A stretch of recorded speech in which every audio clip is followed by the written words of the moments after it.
Boa noite, gente. Boa noite. Eu sou Jaqueline, eu sou de Bauru. Eu iniciei há 1 ano as palestras. Fiquei até surpresa quando eu recebi o convite. Gente, como que as pessoas me conhecem? Fiquei muito feliz, muito grata. A espiritualidade, a gente sabe que trabalha de formas misteriosas, e se eu estou aqui hoje é porque eu deveria estar. E essa palestra, ela é sobre o Setembro Verde, mas eu senti de trazer ela aqui agora, né? A gente já quase em setembro, né? Porque em novembro tem um seminário que eu vou ministrar, né? Que é sobre o autismo e a doutrina espírita. Então, achei que nada melhor do que a gente trazer uma introdução ao assunto, falando sobre a inclusão. Porque o Setembro Verde... O que é o Setembro Verde? Né? É uma campanha que é dedicada à inclusão social de pessoas com deficiência. E também ressalta a importância de oferecer acessibilidade a todas as pessoas que precisem. Ela nasceu em 2005 e o Dia Nacional de Luta das Pessoas com Deficiência é dia 21 de setembro.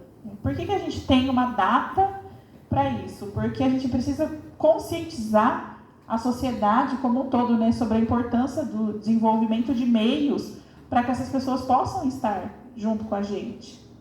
Porque se você parar para pensar, a gente é tão evoluído em tantas coisas, mas infelizmente nessa causa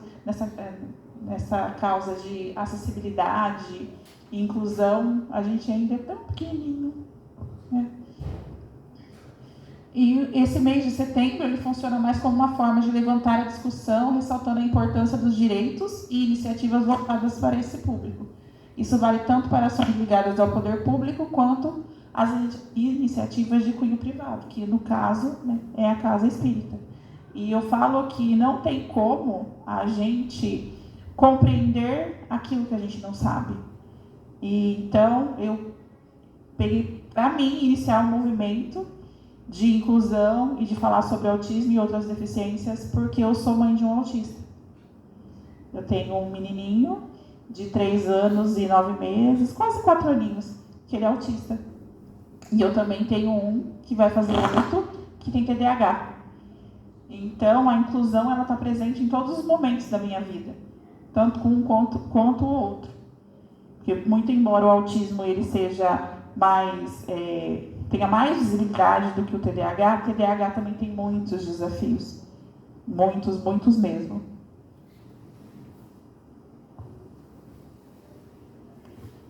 E como a deficiência ela era vista na antiguidade? Né? Era visto, antes, né, do advento da era cristã, a deficiência era vista de uma forma muito grotesca e desumana. Acreditava-se que os indivíduos que assim nasciam não agradavam os deuses, não tinham alma e eram vistos como castigo. Com a chegada da era cristã, as deficiências passaram a ser vistas de outra forma, em razão do que Cristo nos trouxe, né, que é o conceito de fraternidade, acolhimento às diferenças. A ideia de que todos nós fazemos parte de um todo grande e generoso. A partir da disseminação dos ensinamentos de Cristo, as pessoas com deficiência passaram a ser mais respeitadas e mais aceitas.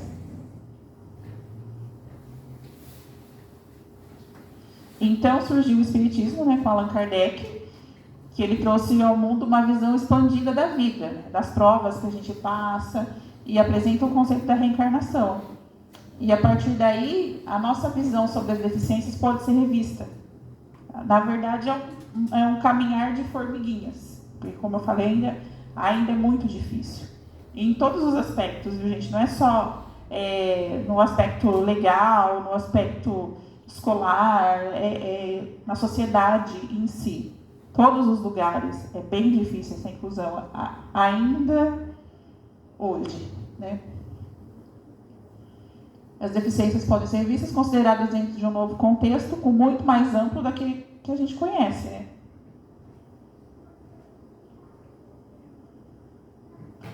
Será que a gente entende realmente que a principal função da reencarnação é nos dar oportunidades para a evolução do nosso espírito, a caminho da vida eterna, da vida espiritual, né? Porque a reencarnação não é nada mais do que uma oportunidade nos dada para reparar os nossos erros e os excessos cometidos em outras vidas, né? Em outras encarnações. E Deus permite os sofrimentos e provas porque sabe que com ele a gente vai aprender e progredir. Pelo menos era para ser assim, né? E de onde surgem as deficiências? Eu falo que é um campo perigoso a gente falar disso, porque eu sou do direito, eu sou advogada, eu brinco que tudo na vida depende. Então, a mesma coisa é de onde surgem as deficiências. Sem elas, muitos espíritos não teriam a possibilidade de resgatar as suas dívidas. E aprendemos pelo amor ou pela dor. E com certeza, a dor é a nossa escola maior, né? A gente aprende muito mais na dor. E na visão espírita, as deficiências são instrumentos de evolução, são dádivas, um caminho que nos ajuda a reequilibrar as nossas energias.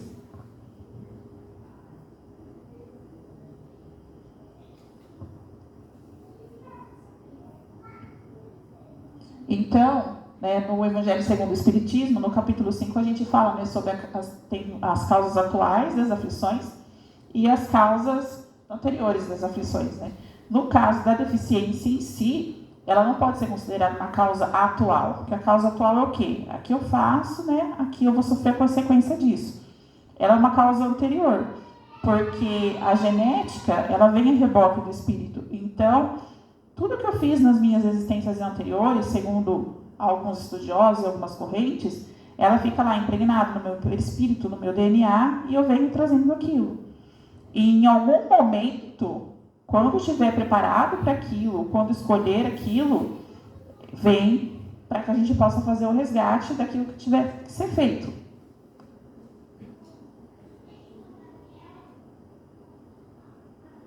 As vicissitudes da vida têm, pois, uma causa. E como Deus é justo, essa causa deve ser justa. Deus, ele é justo e ele é bom a todo tempo. Então, eu vejo muita gente que fica querendo colocar em tudo, isso é um castigo de Deus, mesmo quando não sabe a diferença de prova, de expiação, veio porque Deus mandou. Na verdade, ele manda o que a gente tem preparado para receber. E quando a gente estuda planejamento reencarnatório, a gente sabe que se a gente, dependendo do nosso adiantamento, a gente participa mais, menos ou nem participa, que é no caso das reencarnações compulsórias, né? Então, geralmente, quando meu filho veio autista, ele pode ter pedido para vir autista, para resgatar alguma coisa dele, para se adiantar, porque o que a gente está vendo hoje em dia também é um movimento muito grande. A gente comenta num grupo de estudos que eu participo de terça-feira que a gente tem a impressão que o tempo está passando mais rápido. E não é que a gente tem impressão, ele realmente está passando mais rápido. Então, aqueles espíritos que já têm um conhecimento maior do que está acontecendo por conta da transição planetária, eles já podem pedir. Olha, eu quero essa prova para eu poder evoluir mais rápido. E quando isso acontece, não é só aquele espírito que evolui. Todo mundo que está à volta dele tem que evoluir. Não tem como. Eu falo que a Jaqueline, de 2 anos atrás, que é quando eu tive o diagnóstico do filho, ela praticamente não existe mais. Eu sou uma pessoa completamente diferente em muitos aspectos. Eu fui obrigada a amadurecer 10 vezes mais. Porque ele precisa muito de mim, da minha família. É o primeiro autista da minha família. Pelo menos o primeiro que a gente sabe, né, gente? Porque, digamos que nós somos os primeiros a investigar realmente. E todo mundo teve que aprender a lidar com ele. Ele é uma graça de menino. Ele, assim, sabe? Falo que ele é a luz da minha vida. E ele é um dos casos que eu sempre brinco. Eu falo assim, gente, eu tenho certeza que o Felipe foi aquele lá que foi escolher vir autista para ajudar a outra pessoa a evoluir. Porque ele é extremamente carinhoso, extremamente amoroso. Outro dia, no seminário que eu fiz, porque esse seminário que eu vou trazer aqui para Jaú, ele já foi em Bauru, né? Aí perguntaram para mim se eu achava que ele tinha noção das coisas, assim, do que acontecia, da deficiência dele. E eu falei que tinha certeza que não, porque ele é uma criança muito feliz, não tem tempo ruim com ele. Se você acordar ele 5 horas da manhã para fazer qualquer coisa e falar, ele vai acordar meio arranhetinho, você vai falar assim, bom dia, Felipe. E ele, bom dia, do jeitinho dele, com as limitações dele, que ele tem a praxia de fala, né? Porque a maioria das deficiências, elas não vêm sozinha, elas vêm com comorbidades. Então, não é só o autismo, às vezes não é só a deficiência motora, deficiência auditiva, ela vem com comorbidades. E o Felipe, ele tem a praxia de fala, que é um probleminha é assim, o cérebro manda a informação para o músculo da boca falar e o músculo da boca não compreende direito aquele comando. Então, sai de forma meio que descoordenada. E ele tem hipotonia muscular. Os músculos dele são mais molinhos. Então, tudo isso é aprendizado para nós e para ele também. A deficiência é sinônimo de espírito inferior? Eu já vi algumas... É que tudo evolui, né? Então, quando eu começo a estudar para alguma coisa, eu vou nas palestras, né? Vou lá assistir palestras, vou ler livros, assistir palestras. E até mesmo em livros de autores renomados, a gente encontra algumas coisinhas assim, mais antigas, né? Que era entendimento antigo, tudo evolui, né? De que deficientes eram espíritos extremamente inferiores, ou então extremamente maldosos, que vieram com aquela deficiência para que segurassem, né, eles nessa encarnação, para que eles não fizessem mais maldades. Em alguns casos raros, pelo que eu tenho visto, pode até ser. Mas, geralmente, eles são extremamente inteligentes, né? E aí entra essa parte de eles reencarnam com essas debilidades para espiar essas provas. O que leva uma pessoa que não fala direito? O que será que aconteceu numa outra vida que levou ele a escolher essa prova hoje? E as deficiências também podem ser provas de altruísmo, que é o que eu estava falando, né? Quando o espírito escolhe vir daquela forma para ajudar aqueles ao seu redor. Né? E ele pode aceitar reencarnar com determinada deficiência para ajudar outras pessoas. Né?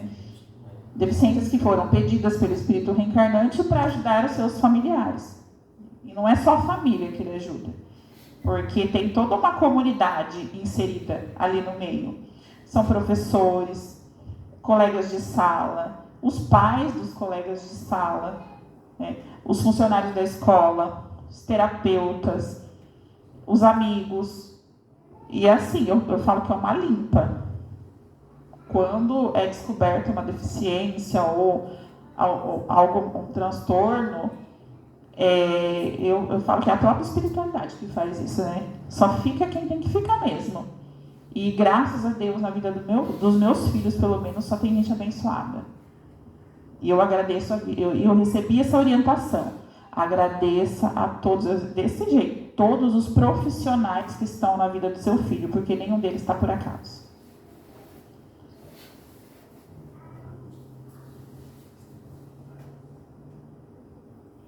As deficiências são desafios, uma escola para deficiente e para seus cuidadores. Quanto maior o amor e a dedicação daqueles que cuidam, maior será a chance de resgate de provas para ambos, deficiente e cuidador. Um ajuda o outro a evoluir e a concluir uma etapa da evolução. Porque quando a gente planeja ter um filho, a gente não imagina que de repente ele vem com uma deficiência auditiva, que você vai ter que aprender Libras, ou então, de repente, algo relacionado à mobilidade, você vai ter que aprender a manejar uma cadeira de rodas, ou uma bengala, ou uma deficiência visual, que você vai ter que fazer toda uma adaptação.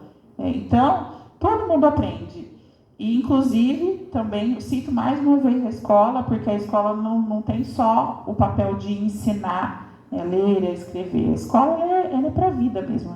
Então, a hora que eu estava vindo, eu estava fazendo recapitulando tudo aqui, aí eu pensei, falei assim, olha, meu filho mais velho estudou nessa mesma escola que o mais novo hoje está. E eu vejo uma mudança nos funcionários hoje. Porque eu não tinha essa percepção, talvez, mas porque eu também sou toda engajada, eu vou lá, eu estudo, eu cobro. A médica do meu filho faz o... Nossa, ela é excelente, então a gente tem que estar lá, tá ajudando a escola, e com isso é só o meu filho que está sendo beneficiado? Não, as crianças que vêm depois dele e agora junto com ele também estão sendo beneficiadas com essas mudanças, com essas alterações.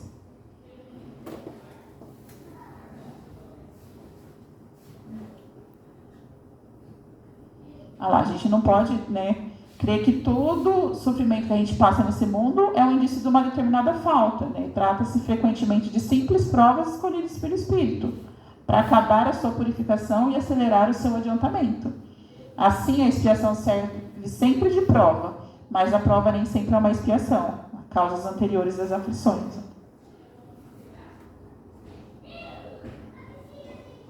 E como a gente pode agir diante da deficiência? Como eu já falei, a gente não tem como lidar com aquilo que a gente não conhece. A gente tem que, falando da casa espírita, falando da casa em si, a gente mantém, precisa garantir um ambiente de muita oração, vibração positiva, buscando a fé em Deus para cumprir a missão. Que essa seja uma reencarnação redentora. Eu acho que aqui eu não coloquei,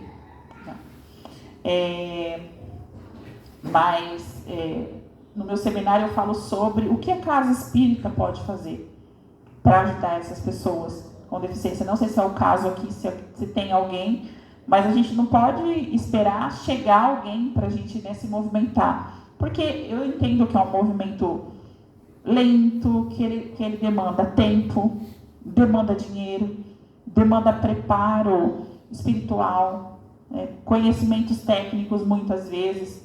Então, a primeira coisa que eu falo é: a casa espírita é um lugar de amor. É um lugar que muitas famílias elas se sentem acolhidas, é um porto seguro para aquelas pessoas. Eu já sou espírita há muitos anos, só que é aquela história, né? Não vai pelo amor, vai pela dor. E eu voltei definitivamente para a casa espírita depois do diagnóstico do Felipe. E olha só, eu voltei e fiz um curso, e estou palestrando, e estou tentando conscientizar as pessoas a respeito. Então, né? E a última coisa que eu me imaginava fazendo numa casa espírita era palestrar. Muito embora eu adore falar, sou advogada, né?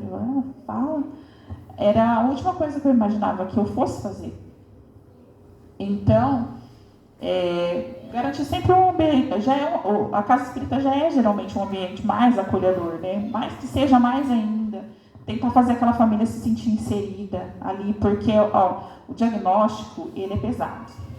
De qualquer doença, de qualquer transtorno, de qualquer deficiência, porque a gente que é pai, que é mãe, a gente não quer que o nosso filho tenha uma gripe. Né? Imagina, de repente, alguém virar para você e falar assim: olha, teu filho tem isso. A gente não sabe como que vai ser daqui para frente. Ele tem um problema na fala, que a gente não sabe se vai se resolver, ele não enxerga, ele não... Então, a pessoa já chega acuada. A gente se sente incomodando em todo lugar que a gente vai, mesmo que seja uma casa espírita, que é um ambiente acolhedor. A gente se sente incomodando. Então, é mostrar para aquela família, para aquela pessoa que tudo bem, você está aqui, você vai ter amor, você vai ter acolhimento. Se a gente precisar fazer uma alteração, se precisar estudar, a gente vai fazer. O que importa é estar todo mundo ajudando aquele espírito a evoluir. E todos nós estamos evoluindo junto com ele.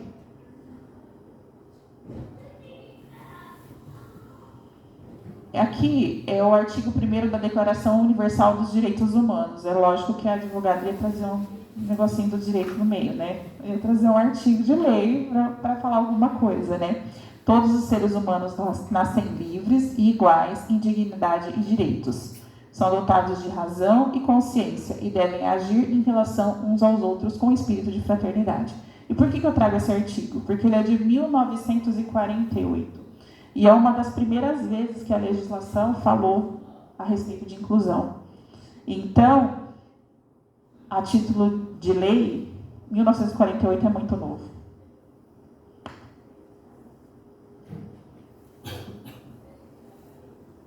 E a Convenção sobre os Direitos das Pessoas com Deficiência, adotada pela ONU, ela é de 2006. Um bebezinho, praticamente. Ó. Os Estados partes comprometem-se a assegurar e a promover a plena realização de todos os direitos humanos e liberdades fundamentais por todas as pessoas com deficiência, sem qualquer tipo de discriminação por causa da sua deficiência.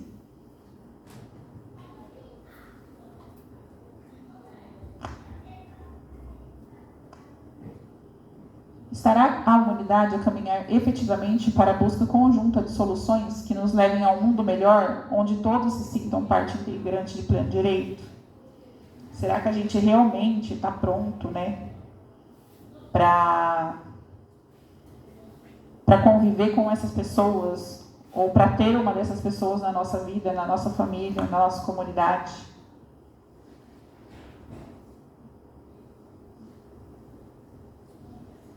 E assim,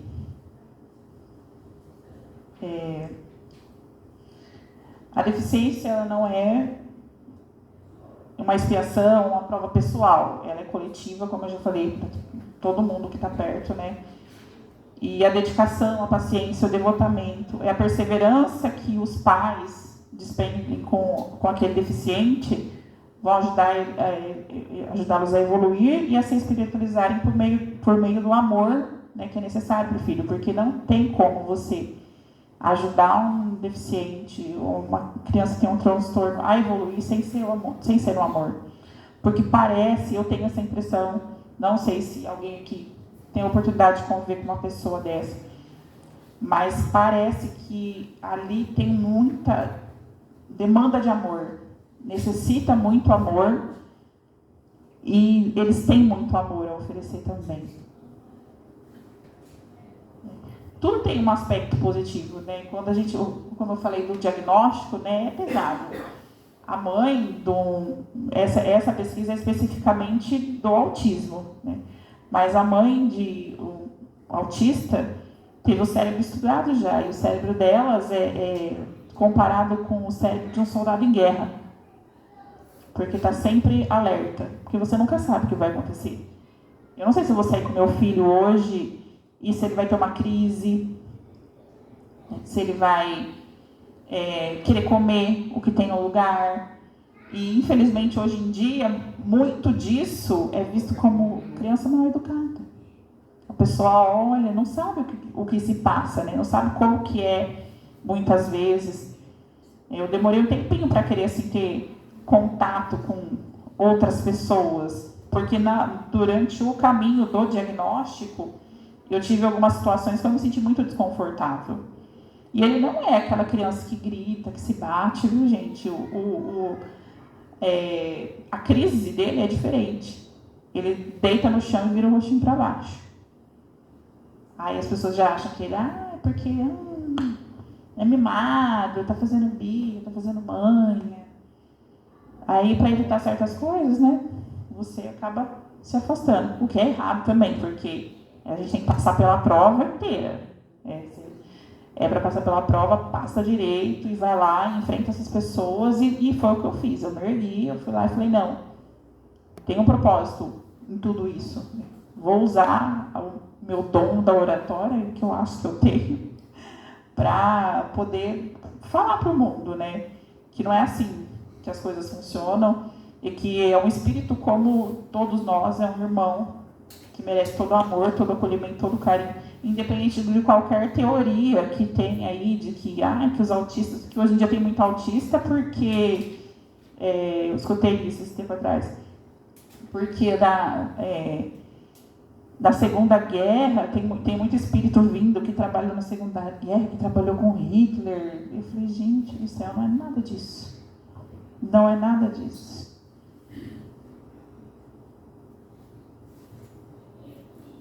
Dá licença um pouco. Oi.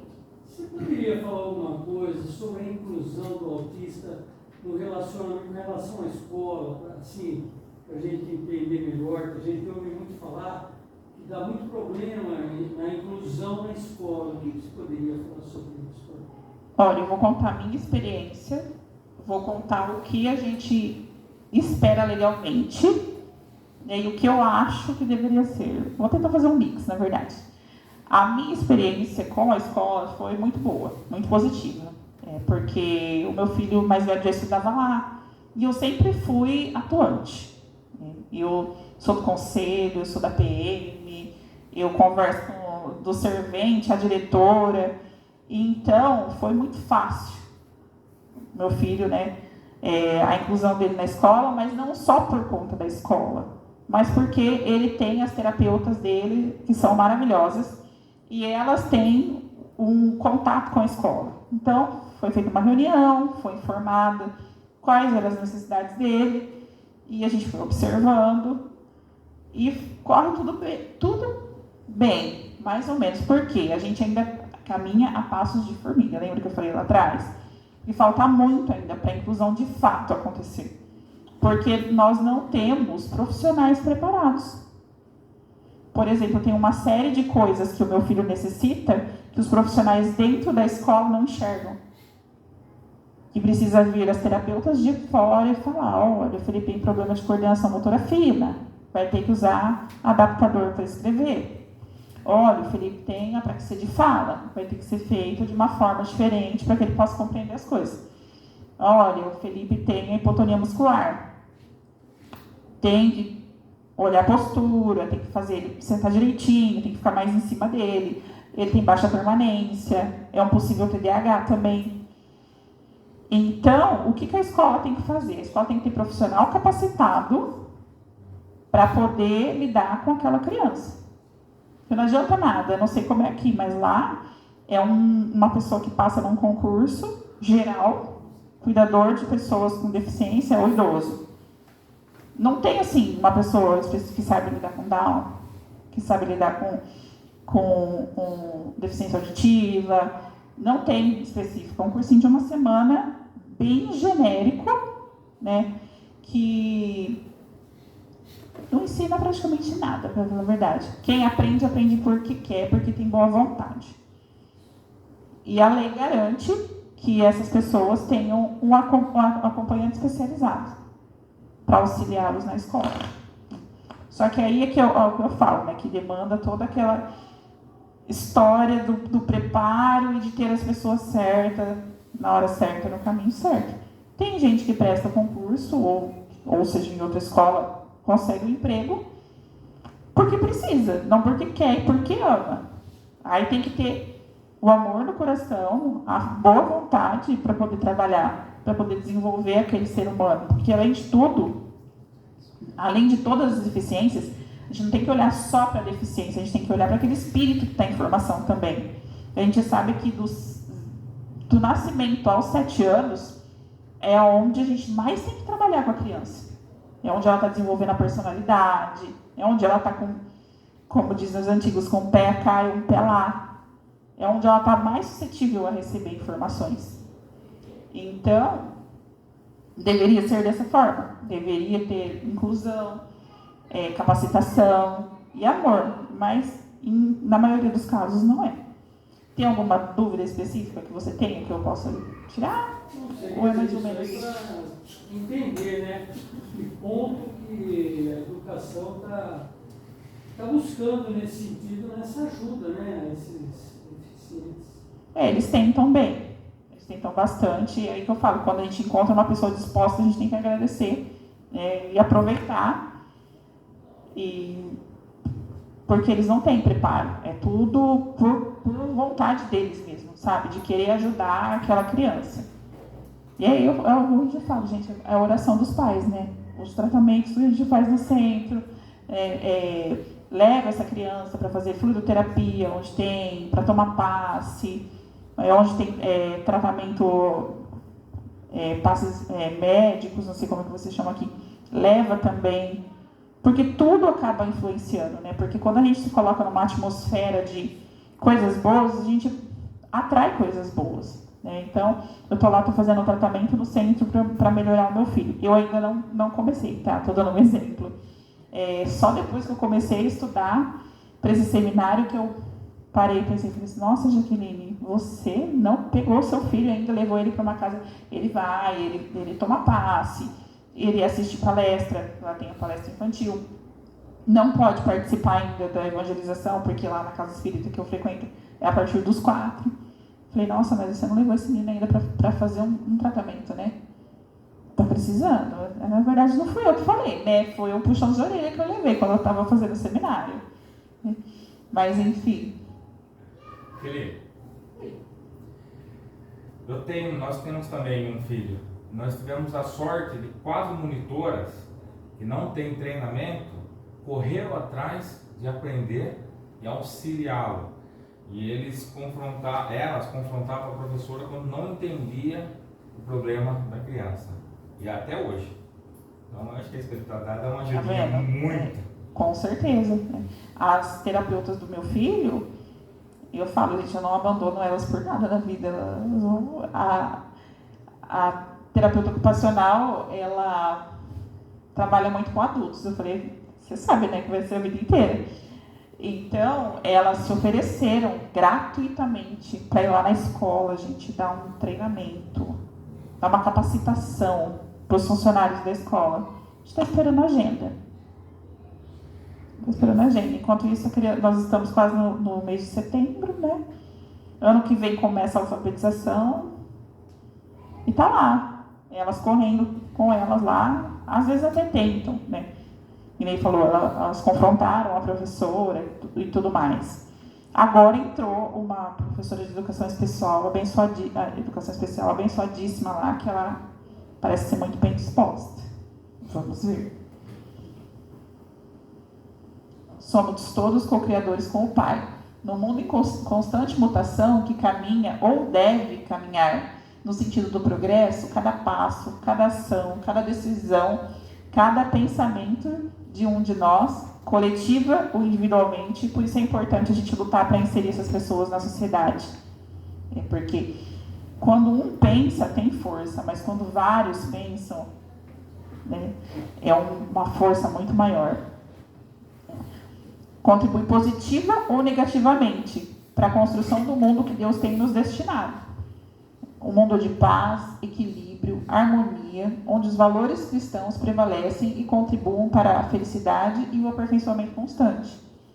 Ou para o atraso, né? Porque se está todo mundo junto para passar por aquela prova e quem foge da prova, o que acontece? Reprova, né? Vai ter que voltar e vai ter que viver aquilo de novo. E dependendo ainda da gravidade daquela interferência, vocês sabem, né, gente, é muito pior. Ou para o atraso no alcance desse destino, caso as nossas contribuições sejam negativas, destrutivas, ou ao invés de construtivas. Por exemplo, aqui voltando, o que não é muito raro de se ver, um pai ou uma mãe que não dão uma devida atenção para esse espírito, que não vão atrás de um tratamento, que não tratam com amor, que não lidam com aquilo, né? Com certeza vai voltar todo mundo junto de novo, não necessariamente por aquela mesma prova, mas para alguma vai voltar todo mundo junto.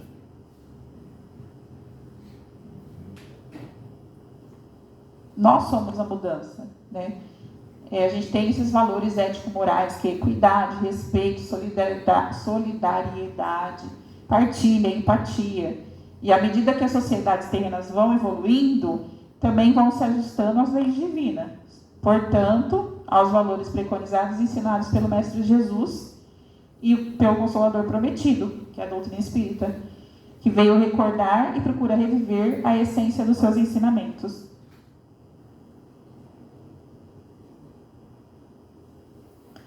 A gente pode considerar, né, que a ideia de inclusão, apesar de não ser totalmente nova, ela está agora a desabrochar nas leis, igual eu estava falando, né? Um bebezinho, por exemplo, No autismo, a gente tem a Lei Berenice Piana, que ela é de 2012.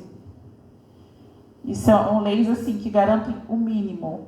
Você tem direito a um acompanhante em sala de aula, você tem direito a tratamento, você tem direito a remédio, você tem direito a fralda. Parece absurdo, mas precisa vir uma lei para falar que aquelas pessoas têm direito daquilo. E especificamente no autismo, tudo é muito difícil, muito mais difícil, porque assim, o autismo ele não é uma doença e ele não é uma deficiência para termos médicos. Ele é deficiência nos termos legais. Ele é um transtorno. Então, para a gente fazer as pessoas enxergarem aquilo é complicado. Outro dia eu estava no shopping com meu filho, na fila preferencial, para ele participar de uma oficina de férias. Fomos super acolhidos pelos funcionários do shopping, o segurança veio falar comigo e falou assim, olha, eu também sou autista, me deu um cordãozinho, sabe? Aí daqui a pouco veio um outro super sem graça, falou assim, ai mãe, posso te pedir um favor? Então, você tem um cordão? Eu falei, tenho. Ai, tem como colocar em você ou nele para as pessoas verem por que vocês estão passando na frente? Mais uma vez, onde eu volto a falar que a sociedade precisa estar preparada para receber essas pessoas. Na educação, nos conceitos de acessibilidade, mobilidade, nas instituições e nas mentalidades da sociedade que custa adaptar-se a todos, né? E onde mais, eu sempre, eu dou palestras também sobre o direito das pessoas com deficiência, né? E eu sempre friso o direito ao lazer, porque ninguém precisa só de estudar, as pessoas têm direito a se divertir, a ter lazer, ainda mais quando é criança. E é onde mais se arruma, onde se tem problema com relação à inclusão. Primeiro porque os pais dentro da própria casa, e eu falo que eu me coloco nesse balaio, porque antes de eu ter um filho que precisava de atenção especial, eu julgava as outras crianças. Ah lá, bagunceira, queda, né? Então, a gente precisa começar a conscientizar as pessoas para elas entenderem o que de fato aquilo é e olhar. Às vezes vai olhar com dúvida, mas será que é autista? Será que é mal educado? Será que tem TDAH? Será que... Mas pelo menos já vai plantar uma dúvida, né? Não vai ficar só, é mal educado, tá passando na frente por quê? Sabemos que o nosso mundo atual está a passar por uma fase decisiva, né? E muitas oportunidades estão a ser dadas a um vasto leque de espíritos necessitados de expiação e inovação. Aí que entra aquela fala que o pessoal fala dos autistas, né? Tem muitos autistas, tem e vai ter muito mais. Porque a previsão para... Eu não me lembro ao certo o tanto de anos da pesquisa, mas daqui a um tempo, a cada 2 pessoas, uma será autista. Uma vai ter o diagnóstico de autismo.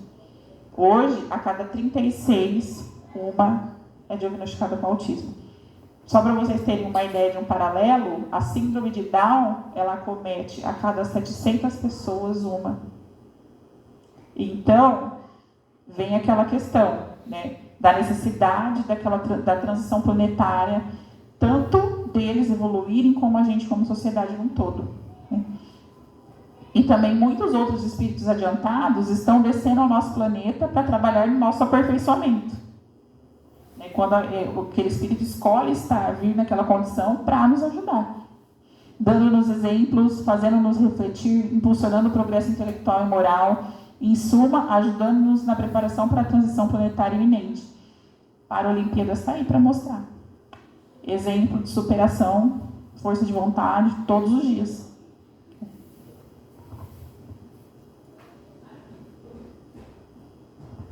Nesse sentido, é necessário que surja entre nós uma gama variadíssima de pessoas com as mais variadas características. Minorias entre uma população mais ou menos padronizada, que nos cabe acolher de igual forma, respeitar, ajudar, amar e incluir.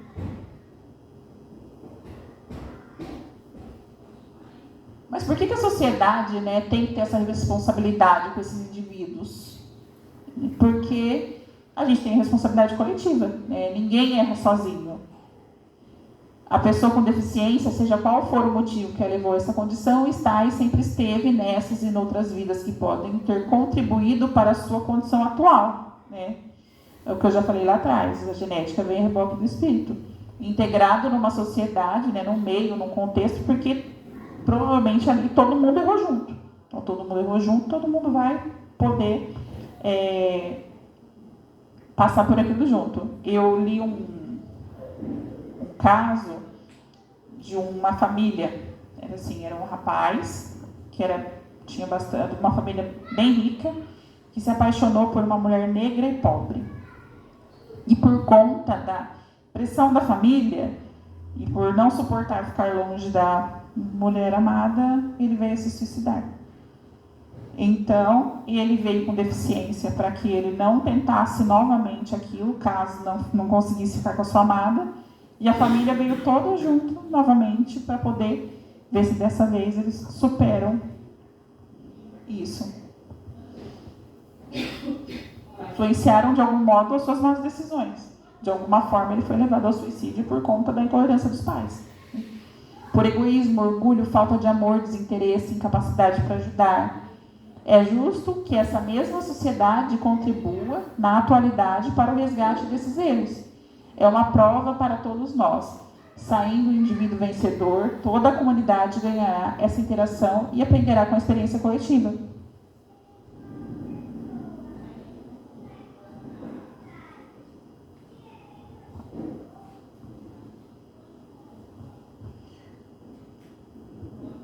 O espírito nasce frequentemente no mesmo meio que viveu e se encontra em relação com as... Falei demais, você toma água. Com as mesmas pessoas, a fim de reparar o mal que lhes tenha feito. Né? No capítulo 5 também, o esquecimento do passado. Disse Jesus que pobres sempre os tereis convosco. Né? Podemos igualmente afirmar que pessoas com deficiência as teremos sempre. Enquanto a sociedade não se livrar do mal, do egoísmo, do orgulho, isso tudo é um caso para a gente se questionar. Quem? Nós ou eles terá mais a ganhar com a sua inclusão? Eu tenho a minha resposta. Eu ganho todos os dias com ele. Com certeza. E era isso que eu tinha para falar para vocês hoje. Parece que é um tema... Mas olha, deu bastante tempinho até, né? E eu queria dizer que eu sou grata todos os dias pela oportunidade. Não sei se fui eu que escolhi, se nós escolhemos juntos, se ele escolheu, mas que ele, não só ele, como o mais velho também, que é TDAH é bem desafiador. Eu digo que muitas vezes é mais desafiador que o autismo. Né? Essa oportunidade da gente evoluir como ser humano, como família, como espíritos. E que essa sementinha que eu estou plantando, de pouquinho em pouquinho, em cada lugar que eu estou passando, que daqui a algum tempo ela germine e vire algo... Né? Eu não importo que eu esteja plantando tâmaras. Vocês conhecem a história das tâmaras? Quem planta a tâmara nunca come a tâmara, porque a tâmara demora 70 anos. Eu não me importo que eu esteja plantando tâmaras, mas desde que eu esteja plantando alguma coisa. Muito obrigada pela oportunidade. Tá? Deus abençoe todos vocês. E é isso, gente. Gratidão. Você faz a prece para nós? Ai, faço.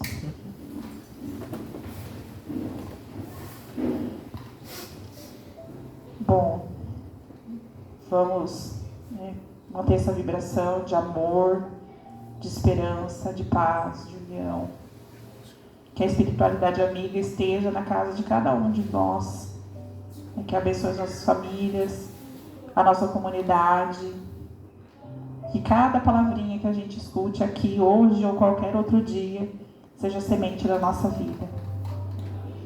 Gratidão, espiritualidade amiga, irmã, por poder falar, por ter pessoas para me ouvirem. E que a gente possa juntos caminhar para uma sociedade mais justa, com mais amor e inclusão. Assim seja.